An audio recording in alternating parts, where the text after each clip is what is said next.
자, 계속해서 강의를 진행을 하겠습니다.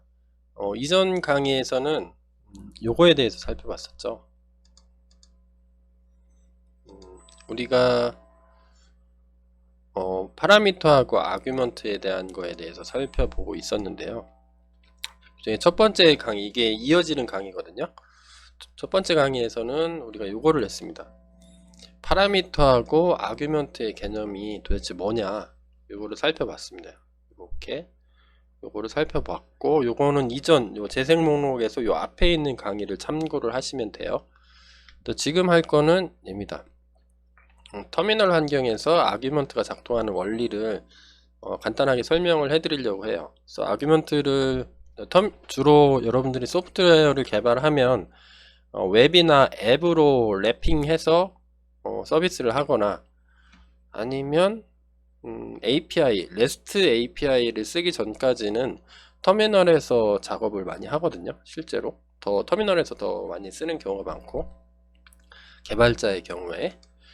그래서 요거를 살펴보면, 그러면 도대체 터미널 환경은 뭐냐, 그리고 터미널 환경에서 아규먼트 전달이라는 걸 교수님이 한다고 하는데 도대체 이거는 어떻게 작동하는 거냐, 이 작동 원리에 대해서 한번 설명을 해드리려고 합니다. 여기 설명이 끝나면 실제로 우리는 파이썬이라는 언어를 이용해서 작동하는 거 두 가지 정도를 해볼 거예요. 시스 모듈하고 아그파스 모듈을 이용해서 하는 방식에 대해서 실습에 들어가겠습니다.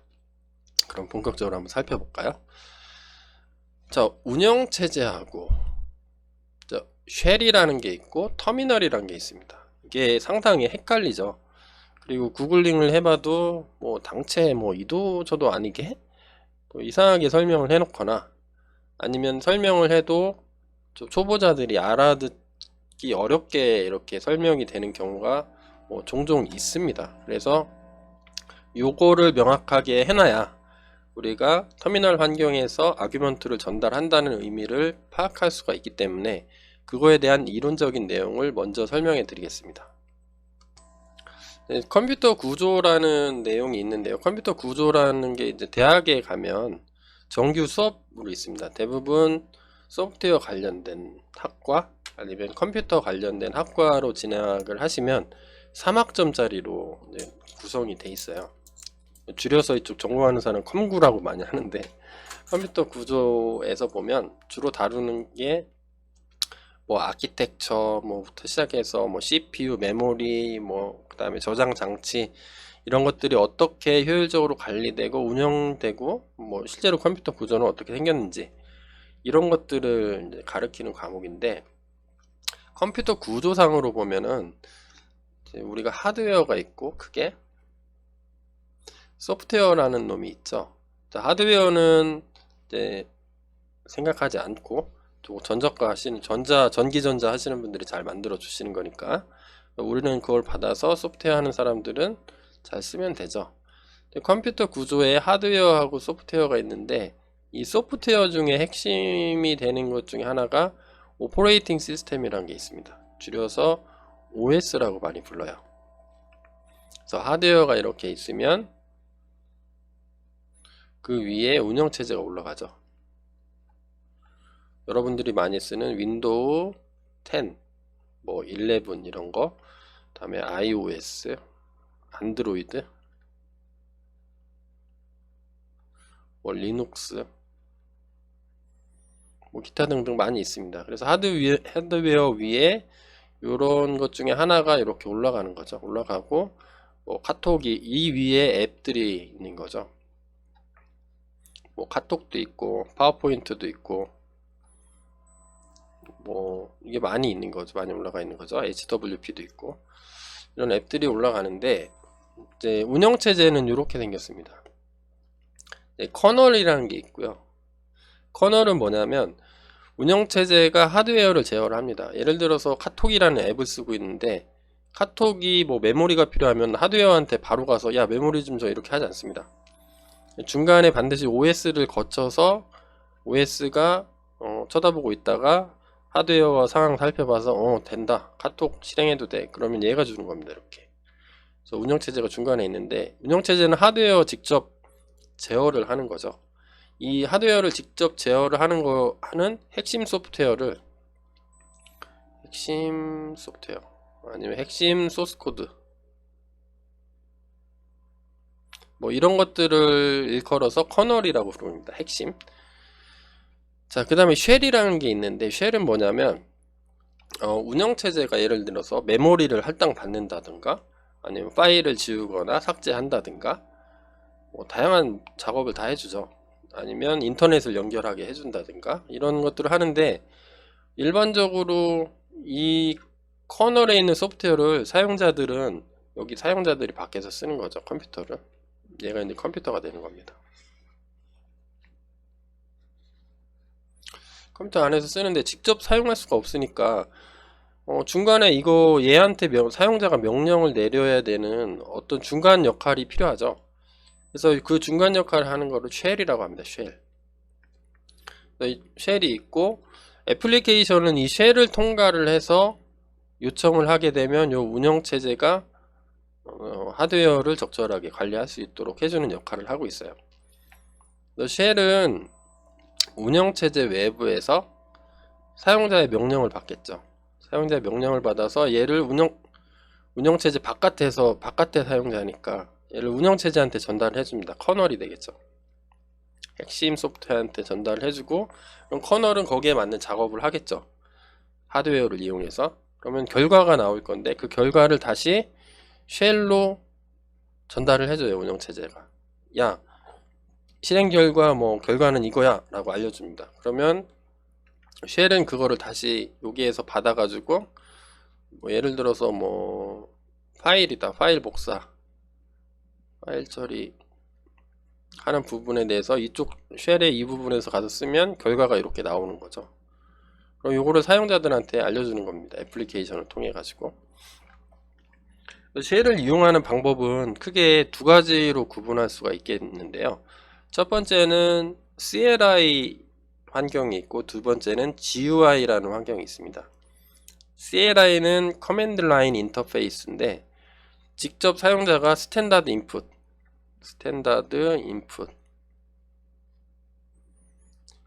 컴퓨터에서 일반적으로 스탠다드 표준 입력은 뭐냐면 키보드예요.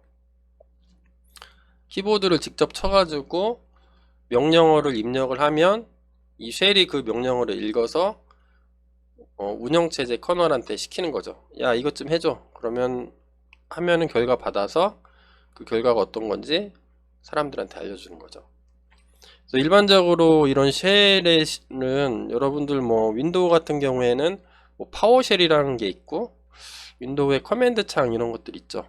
이런 것도 다 쉘이에요. 그 다음에 리눅스에서 많이 쓰는 배시 쉘, 본 어겐 쉘이라고 하는데요. 쉘이 이런 이름을 갖는 쉘이 있고, git을 설치하면 git bash라는 쉘도 있습니다. 쉘은 되게 다양해요. 그 다음에 GUI 같은 경우는 뭐냐면 그래픽 유저 인터페이스입니다. 그러면 얘는 뭐냐면 그래픽이니까 얘는 아이콘이라고 생각하시면 됩니다.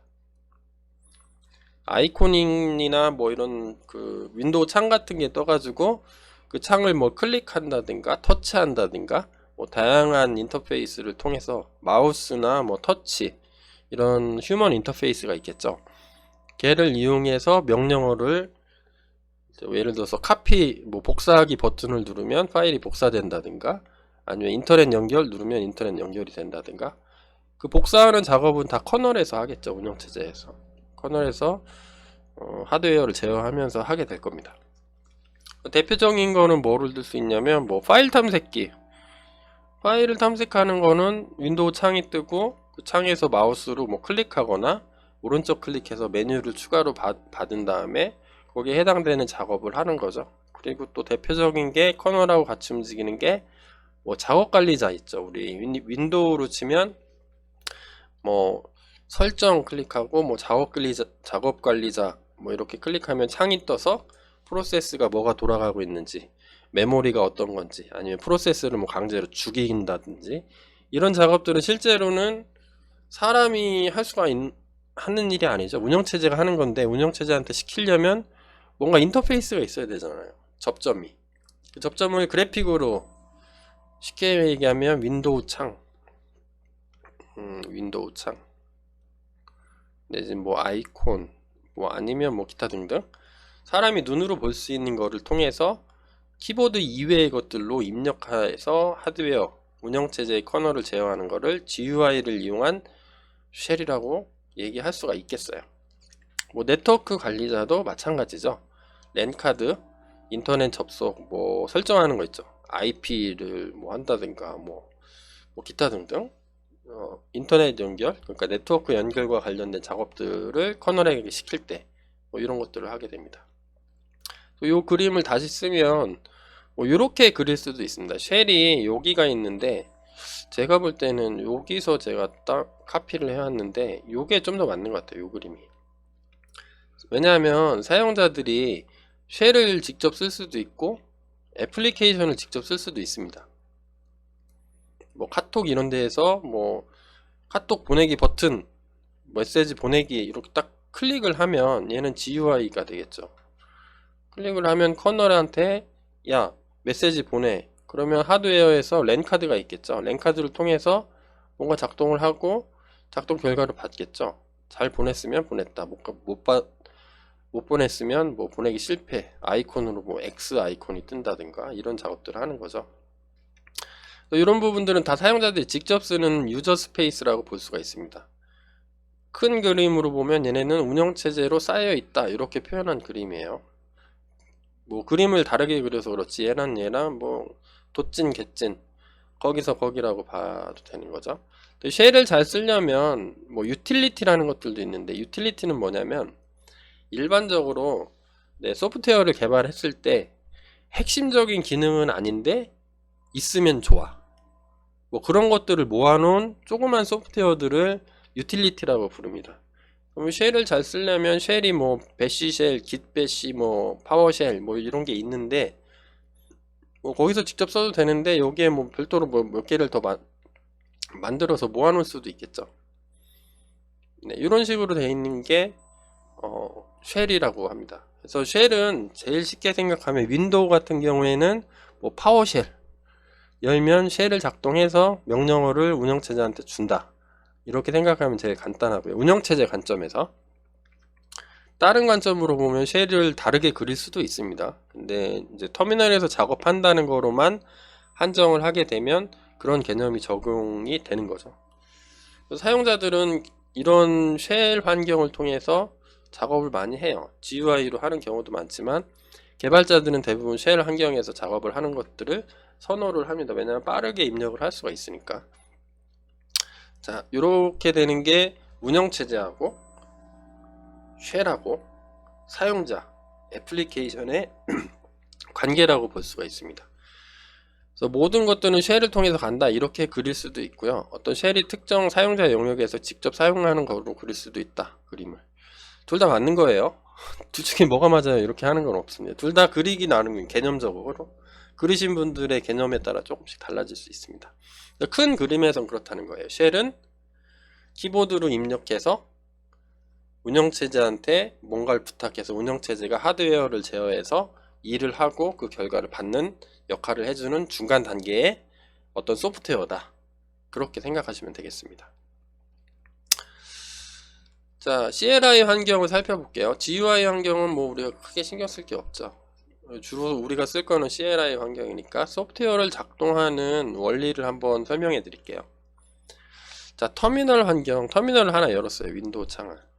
저기 뭐 파워쉘이나 뭐 저 같은 경우에는 요 그림은 어디서 실험을 한 거냐면 윈도우의 커맨드 창, 명령 창을 하나 열어가지고 예를 들어서 윈도우 운영체제가 있어요. 윈도우 저는 10을 쓰고 있는데 10 아니면 11 두 개를 왔다 갔다 쓰고 있는데 파일을 복사할 때 GUI 환경에서는 이렇게 쭉 파일 익스플로러가 있죠. 탐색기. 파일 이름이 있으면 여기 오른쪽 클릭해서 메뉴 뜨면 여기 복사하기 메뉴가 있어. 복사하기 클릭. 그 다음에 붙일 때 가가지고 창 이동해서 붙이는 창에다가 여기 오른쪽 클릭해서 메뉴 뜨면 붙여넣기 이렇게 하죠.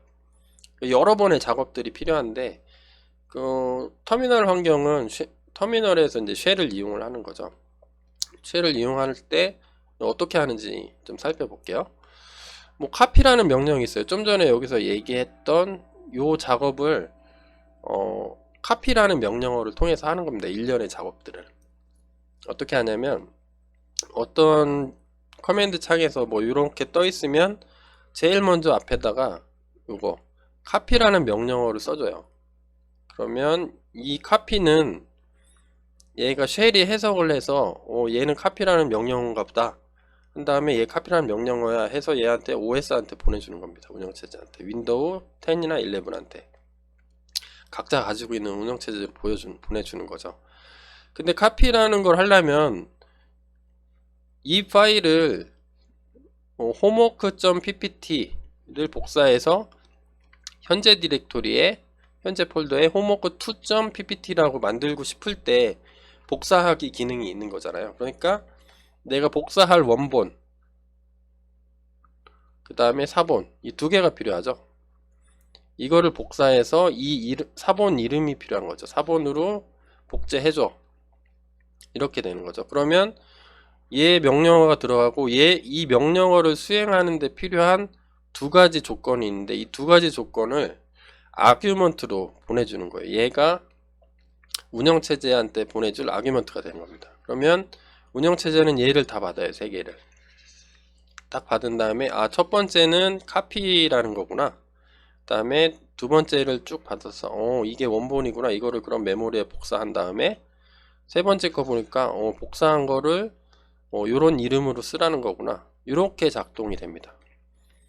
그러면 운영체제가 하드웨어 어디 디스크 상에 요 파일이 있으면 homework 2.ppt x 뭐 이렇게 해서 복사가 완료되면 끝났으니까 알려줘야 되죠. 그러면 리턴하는 값이 요 문자열이 되는 겁니다. 한 개의 파일이 복사되었습니다. 그래서 여러분들 뭐 임의의 파일을 하나 만든 다음에 이런 명령어를 수행을 하게 되면 이런 리턴 값이 나올 겁니다. 문자열이. 리턴 값이 있어도 되고 없어도 되고, 요거는 카피라는 소프트웨어를 만든 사람이 코딩해 놓은 거에 따라 틀리겠죠. 카피는 이렇게 되겠죠. 원래는 파이썬으로 치면 카피라는 소프트웨어를 뭐 정확하진 않지만 def 이렇게 하고 카피 뭐 이런 식으로 돼 있겠죠. 그러면 여기 뭐 파일 1, 파일 2 이렇게 한 다음에 여기서 복사한 다음에 리턴이 요게 문자열이 되는 거죠. 뭐 이런 식으로 코딩되어 있을 겁니다. 정확하지 개념적으로 보면. 자, 그래서 이런 식으로 작동을 해요. 그래서 커맨드 쉘 같은 경우에는 윈도우 운영체제한테 카피라는 소프트웨어가 있을 텐데, 소스 코드가 있을 텐데 얘 실행을 요청을 하는 거죠. 이 쉘 자체가 커맨드 쉘이. 그러면 카피는 실행에 필요한 아규먼트들을 같이 전달을 해줘야 정확하게 작동을 할 수가 있겠죠. 끝나면 운영체제가 수행한 결과를 받아서 사용자한테 다시 전달해주는 역할을 수행하게 됩니다. 이렇게 작동을 해요. 파이썬의 경우를 한번 살펴볼까요? 파이썬을 설치했다는 의미는 뭐죠? 여러분들이 파이썬의 공식 홈페이지 가면 다운로드 받아서 설치를 할 수가 있잖아요. 다들 한 번씩은 설치해 본 경험이 있을 겁니다. 그러면 얘를 설치가 끝났다는 의미는 정확히 뭐냐면, 파이썬 언어를 작동하기 위한 다양한 라이브러리들이 있을 거예요. 이 필요한 파일들을 다 이제 복사를 해 놓은 거죠. 설치가 끝나면 여러분들의 컴퓨터 하드 디스크 어딘가에 다 복사를 한 다음에 운영체제한테 여러분들이 윈도우 11을 쓰고 있다. 그러면 파이썬이라는 명령어를 등록을 해준 겁니다. 운영체제 자체한테. 야, 내가 파이썬이라고 치면은 내가 만든 소프트웨어인데, 파이썬이라고 치면은 이거의 실행에 필요한 다양한 뭐 아규먼트 값들을 줄 테니까 그거 참조해서 네가 파이썬 언어를 작동시켜. 그 뜻이 되는 거예요. 등록을 했다는 의미가 되는 거죠. 예를 한번 살펴볼까요? 제가 파이썬을 설치를 했고 파이썬 이렇게 친 다음에 엔터를 딱 치면 어떻게 돼요? 윈도우 환경 같은 경우에는 이런 뭐 메시지가 하나 나오죠. 메시지가 나오고 이런 파이썬 명령어를 입력할 수 있는 뭐 프롬프트 대기 창이 뜨는 거죠. 여기다가 뭐 프린트 뭐 헬로 월드 이렇게 치면 여기 헬로 월드 이렇게 딱 떨어지겠죠. 그 다음에 또 이렇게 대기하고 뭐 치면 다시 또 수행하고 뭐 대기하고 이런 식으로 되는 거죠. 이건 어떤 의미죠? 얘는 똑같은 거예요. 운영체제한테 파이썬이라는 명령어를 전달을 한 겁니다. 파이썬이라는 명령어를 전달하는데 전달 인자값이 없는 거죠. 아규먼트 없이 전달했으면 그때는 어떻게 하냐면 파이썬 쉘, 파이썬을 작동시키기 위한 파이썬의 얘를 작동시키기 위한 또 다른 쉘이 있는데 이렇게 둘러싸여 있겠죠. 그럼 여기 사용자가 파이썬 쉘을 통해서 명령어를 여기에 입력하면 여기는 파이썬이 들어있는 거죠. 파이썬이 실행하고 결과를 여기에 리턴해주는 게 실행되는 거, 이런 걸 파이썬 쉘이라고 하는데, 만약에 전달 인자가 아무것도 없다 그러면 쉘을 작동시킨다, 이렇게 코딩을 해서 운영체제한테 등록을 해준 거죠. 뭐 이렇게 쓸 수도 있습니다. 파이썬 이렇게 치고 대시 버전 이렇게 치면은 이 명령어를 운영체제한테 전달을 해준 거죠. 설치가 돼 있으니까 등록이 돼 있겠죠. 그 다음에 이렇게 글자가 써 있으면 운영체제가 이거를 해석을 해서 얘는 파이썬 버전 현재 버전을 알려달라는 거구나 한 다음에 문자열로 얘를 리턴을 하는 거죠. 이렇게.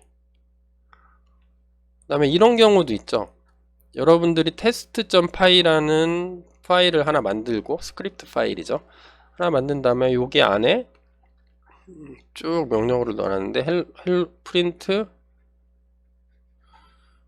문자열로 헬로 월드 뭐 이렇게 치게 코딩을 해놨으면 파이썬 치면 파이썬이라는 명령어를 운영체제한테 전달한 거고, 명령어를 전달한 거고, 아규먼트로 test.py라는 아규먼트를 전달을 해준 거죠.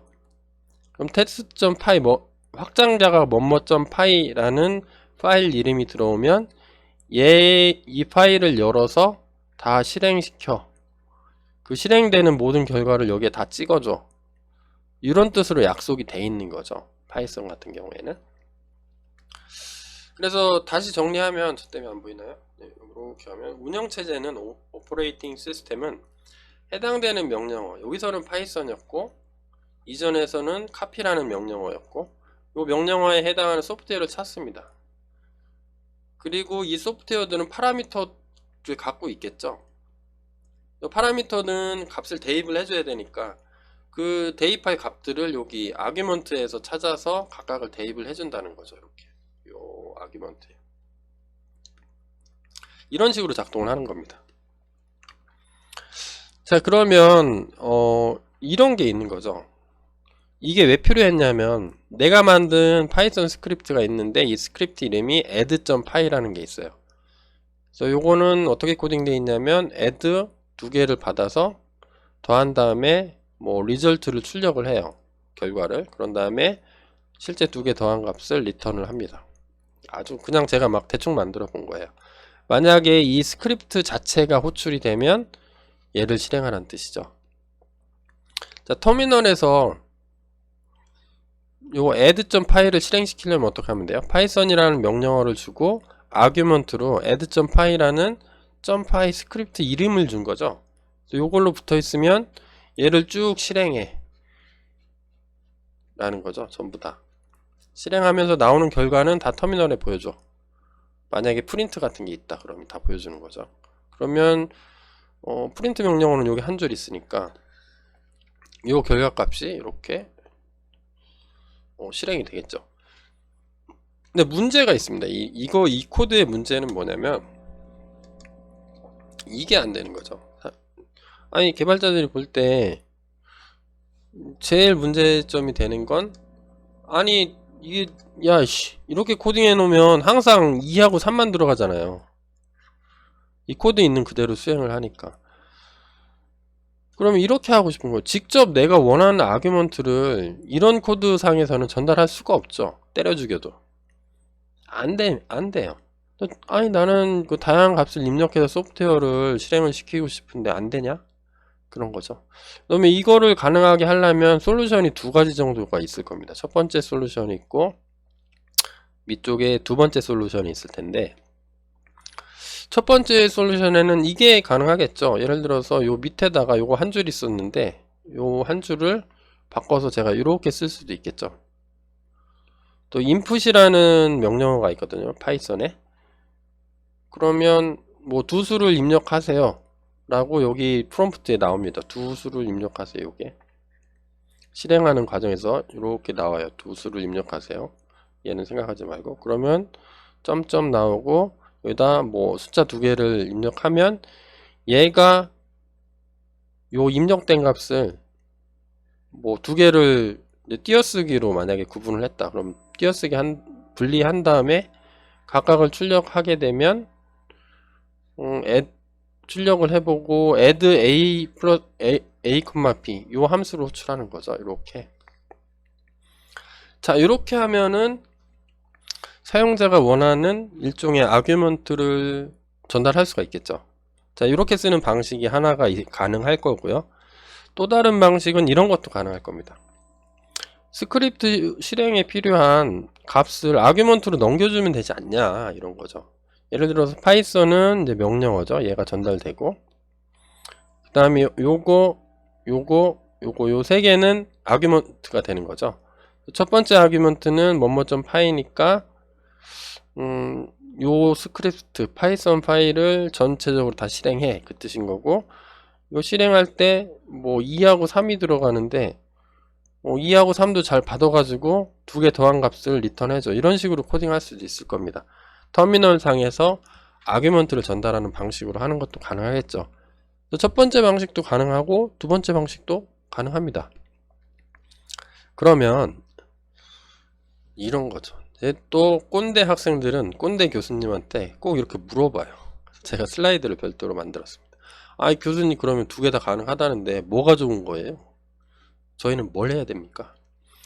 첫 번째 솔루션 1이 좋은 경우는 뭐냐면, 프로그램이 간단할 경우에, 아니면 사용자가 이렇게 전달해야 될 값들이 그렇게 많지 않은 경우, 사용자 입력 요청이 뭐 몇 개 안 돼, 뭐 한 개, 두 개, 뭐 많아봐야 세 개, 이 정도 될 때는 이렇게 사용자한테 그때그때 물어보면 되죠. 소프트웨어가 간단하지 않고, 또한 모듈이 파이썬 파일이 뭐 한 개의 파일로 돼 있어요. 간단해. 그러면 그냥 뭐 이렇게 써도 되겠죠? 됩니다. 그러니까 얘는 이때가 좋은 경우, 심플할 경우에는 요거 솔루션 1대로 해주는 게 좋을 수도 있습니다. 근데 터미널에서 솔루션 2처럼 요것처럼 스크립트에 필요한 값을 터미널에서 아규먼트로 넘기는 게 좋은 경우는 어떤 거냐면, 프로그램이 복잡하고 클 경우에는 이렇게 하는 게 좋습니다. 특히 뭐 머신러닝, 딥러닝 이쪽에서는 파라미터가 뭐 많게는 뭐 적게는 대여섯 개에서 많게는 뭐 10개, 20개 되는 정도도 있으니까 그거를 다 뭐 사용자한테 뭐 인풋 명령어 통해서 물어보기가 좀 그런 거죠. 뭐 실행에 필요한 정보들 한꺼번에 알고 있으면 한꺼번에 제공하면 뭐 좋은 거죠. 그냥 여러 번 내가 타이핑 안 하고 처음에 실행시킬 때 다 세팅을 해주면 좋은 거죠. 뭐 틀린 입력이 있으면 뭐 바로바로 알게 해주고, 이거 틀렸어. 인풋으로 하게 되면 틀렸으면은 내가 뭐 여기서 인풋 이렇게 하면은 두 수로 입력해서 이렇게 했는데 뭐 숫자가 들어가 3, 뭐 4, 예를 들어 이렇게 두 수를 더하는 건 이렇게 했는데 뭐 A, 뭐 그 다음에 100K 뭐 이렇게 넣었어요.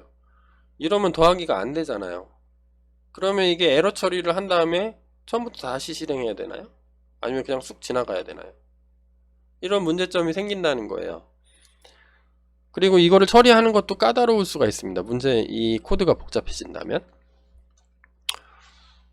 뭐 이런 틀린 입력이 있다면 바로바로 처음 시작할 때 이렇게 알고 있으면 좋은 거죠. 내가 입력이 틀렸구나를 바로 알 수 있으면 좋은 거고, 그 다음에 기본 설정도 가능합니다. 예를 들어서 나는 더하기 함수는 숫자만 받아야 돼. 아니면 나는 문자열을 처리하는 데는 뭐 나는 숫자는 들어오면 안 돼. 아니면 사용자가 아무것도 입력 안 했을 때, 이런 경우죠. 여기서 요 파일 같은 경우에는 디폴트 값이 있는 거죠. 뭐 예를 들어서 뭐 아무것도 입력을 안 했다, 그러면 뭐 아무것도 여기 없다, 아규먼트가 없다, 없는 거죠. 그러면 뭐 이거를 실행한다든가 이런 식으로 설정이 가능하면, 아규먼트로 전달을 하면 이게 간단하게 해결된다는 거죠. 그리고 프로그램 실행 중에 사용자 선택에 따라서 실행하는 경우는 아규먼트로 전달하는 게 좋습니다. 예를 들어서 뭐 큰 이제 실행하는데 한참 걸리는 소프트웨어가 있어요. 쭉 하는데 이렇게 해서 실행해서 여기 뭐 예를 들어 인풋 명령어가 있다, 파이썬에 인풋 뭐 옵션을 선택하세요, 선택 이렇게 놔주고, 뭐 1번일 때는 뭐 계속, 1번일 때는 뭐 옵션 A, 뭐 2번일 때는 2번을 클릭하면 뭐 입력하면 뭐 이런 식으로 해서 땡땡 한 다음에 사용자 입력을 받을 수 있죠. 근데 문제는 뭐냐면 여기까지 오는데 한 10분 걸린다, 10분 정도 지나야 요 인풋이 생긴다. 아니면 중간에 어떤 조건에 따라서 중간에 물어봤는데 여기 물어보니까 뭐 계산을 많이 해야 되는 거야. 하는데 뭐 여기는 이렇게 가면 10분, 이렇게 가면 뭐 15분, 이러면 어떻게 인풋에 따라서 사용자 선택이 중간중간에 있으면 막 달라지는 거죠. 그럼 이거 나올 때까지 계속 앉아서 기다려야 되잖아요. 소프트웨어가 크면, 특히 뭐 네트워크 작업이나 이런 거 하면은 프로그램 돌려놓고 계속 앉아서 뭐 해야 되나? 그냥 차라리 이런 모든 설정에 대해서 아규먼트로 미리 다 이렇게 오면 이렇게 다 뭐 다 입력하고, 없으면 뭐 디폴트로 뭐 해, 이런 것들 다 해주면 좋다는 거죠. 그리고 뭐 이런 경우도 있죠. 한참 돌아가다가, 돌아간다는 게 런의 의미예요. 한참 실행하다가 여기 이 옵션 선택을 했는데 얘가 사용자가 사람이다 보니까 언제든지 그 타이포가 있는 거죠. 오타가 있을 수가 있는 거죠. 오타가 생기면 야 이건 뭐냐, 처음으로 다시 가야 되나, 아니면 뭐 요 중간을 건너뛰어야 되나, 이런 것들을 처리하기가 애매하다는 거예요. 그러면 아예 차라리 아규먼트로 쫙 세팅을 해놓고, 어떤 경우에 뭐 디폴트로 뭘 하고 실수로 입력했을 때는 어떻게 처리하고, 이런 게 다 세팅이 돼 있다고 하면 내가 개발해 놓은 소프트웨어를 돌리기도 편하고, 아니면 테스트하기도 편하고, 그 다음에 나중에 디버깅을 할 때 다양한 값들로 바꿔가면서 뭐 이런 성능을 살펴보거나 인풋 아웃풋 간의 관계를 테스트하기 아주 좋다는 거죠. 그래서 얘는 심플할 때는 이런 게 좋은 거고요. 컴플렉스한 경우, 복잡한 경우에는, 복잡하거나 아규먼트 아니면 소프트웨어 안에서 쓰는 파라미터들이 많다, 사용자가 입력해야 되는 파라미터, 그런 파라미터들을 우리가 하이퍼 파라미터라고 부르는데요. 사용자가 직접 정해줘야 되는 파라미터들, 그런 것들이 많다, 그러면 아규먼트 전달하는 게 좋은 거가 됩니다. 자, 그러면 답 나왔죠? 뭐가 좋은 거예요? 정답은 사실 없습니다. 어떤 식으로 코딩 스타일을 가져가느냐는 전적으로 개발자에 의존하는 겁니다. 개발자가 봤을 때 개발자의 능력인 거죠. 경험치, 내공, 이렇게 전투력, 이런 거가 되는데, 전투력에 따라서, 전투 경험에 따라서 이때는 이게 좋아, 저때는 저게 좋아, 이렇게 하는데, 간단한 소프트웨어를 보다는 실제로 여러분들이 닥쳐야 되거나 닥칠 환경이나, 전문적으로 이제 프로페셔널은 돈을 받는다는 거죠. 월급 받는 그런 전문 개발자가 됐을 때 아주 심플한 프로그램을 개발할 확률보다는 복잡하거나 좀 난이도가 있고, 또 파일들이 많고 파라미터들이 많이 필요하고, 이런 것들을 개발을 할 거라는 거죠. 또 일반적인 경우에 아규먼트를 터미널에서 전달하는 경우가 훨씬 더 많고, 또 유용하게 사용될 수 있습니다. 그래서 사람들은 아규먼트 전달을 종종 많이 쓰게 돼요. 특히 파라미터 많은 데에서는. 그러니까 여러분 둘 다 알아야 됩니다. 근데 얘가 헷갈리는 거죠. 이거 쓰는 게. 이거를 자주 쓰게, 얘는 다 있습니다. 자바에도 있고, 이거는 뭐 언어마다 C++도 있고, 뭐 자바스크립트에도 있고, 자바스크립트는 없을 수도 있겠구나. 그 다음에 파이썬도 있고, 다 아규먼트 전달 기능들을 다 갖고 있어요. 사용자들이, 개발자들이 항상 필요하니까. 그리고 내가 이거를 또 개발이 끝나고 다른 사람한테 쓰게 시킬 때 또 필요하겠죠. 그래서 요거를 자주 쓰기 때문에 여러분들이 알아야 돼서 제가 이번 시간에 한 거는 여기까지 한 겁니다. 터미널 환경에서 아규먼트가 어떻게 작동되는지를 설명을 드렸고요. 그 다음에 지금 한 거는 여기까지 한 거예요. 여기까지 첫 번째 동영상에서 얘 끝, 그 다음에 얘 끝, 그 다음에 남은 건 얘 두 개가 되는 거죠. 우리는 이제 파이썬을 주로 쓰니까 파이썬에서 뭐 시스라는 모듈이 있고 아그파스라는 모듈이 있는데 이 두 개를 활용해서 각각 실습을 진행해보고 어떤 게 좋은 건지, 근데 맨 나중에 있는 게 제일 좋긴 좋은 겁니다.를 실습하는 시간을 갖도록 하겠습니다. 첫 번째 강의는 개념 이해, 두 번째는 실제로 터미널 환경에서 어떻게 작동하는지 방법들, 뭐 장단점 이런 것들에 대해서 살펴봤습니다.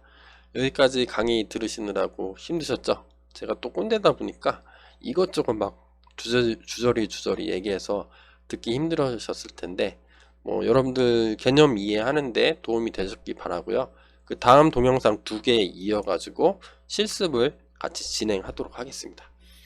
여러분들 강의 잘 들으셨으니까 다음 강의로 팔로우업해서 따라오세요.